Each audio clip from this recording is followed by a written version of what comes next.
Katie, and I'm going to talk to you about the history of Harriet Tubman on History Channel. She was born as a slave in Maryland, 1820. Her birth name was Araminta Ross, but as a child, her nickname was Minty. She started slavery when she was 5 years old. I grew up like a neglected weed, ignorance of liberty and having no experience of it. When she was young, she often spent time with her grandmother, who was too old to work as a slave. When she was 13, Harriet received a horrible head injury. It happened when she was visiting a town, and a slave owner tried to throw an iron weight at one of his slaves, but it hit Harriet instead.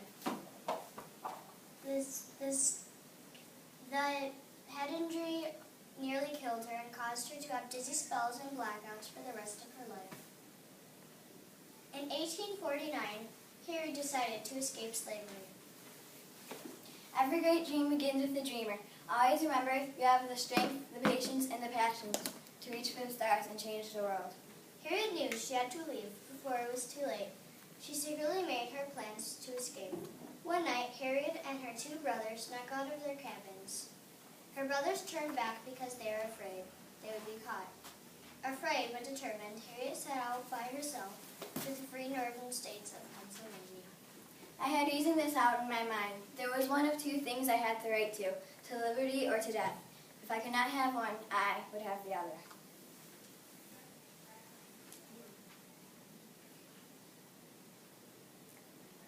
Harriet decided to go to the Underground Railroad to get to Pennsylvania. If you hear the dogs, keep going. If you see the torches in the woods, keep going. If they're shouting after you, keep going.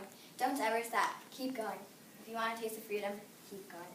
When Harriet got to the Underground Railroad, she had directions from a very nice woman.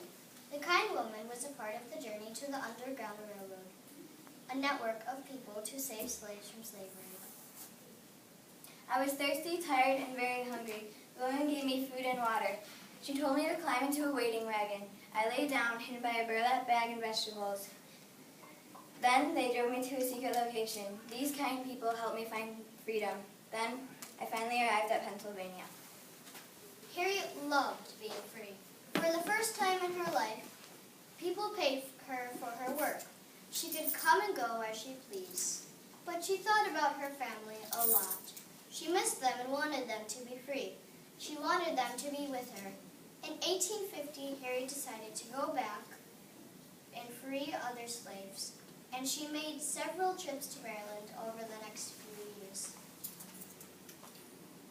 I freed thousands of slaves. I could have freed thousands more if only they knew they were slaves.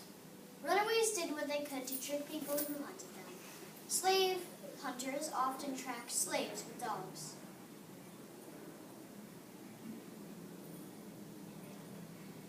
The dog's sharp sense of smell helped them find slaves. The slaves sometimes poured pepper on the trail to confuse the dogs or walked through water to hide their scents. Harriet succeeded because she was a very tough leader. When the Civil War started, Harriet helped the Union. During the Civil War, Harriet did many jobs to help others. She worked as a nurse and a cook for the Union. Harriet was also a valuable scout and spy. After the Civil War ended, Harriet was happy to be back home at Auburn with her parents. But she was poor. She spent her whole life helping others, and she had very little money. Later in her life, she opened up her home to people in need, asking nothing for herself in return. She died when she was 93. She received many honors before and after her death. She was well known for her daring slave rescues.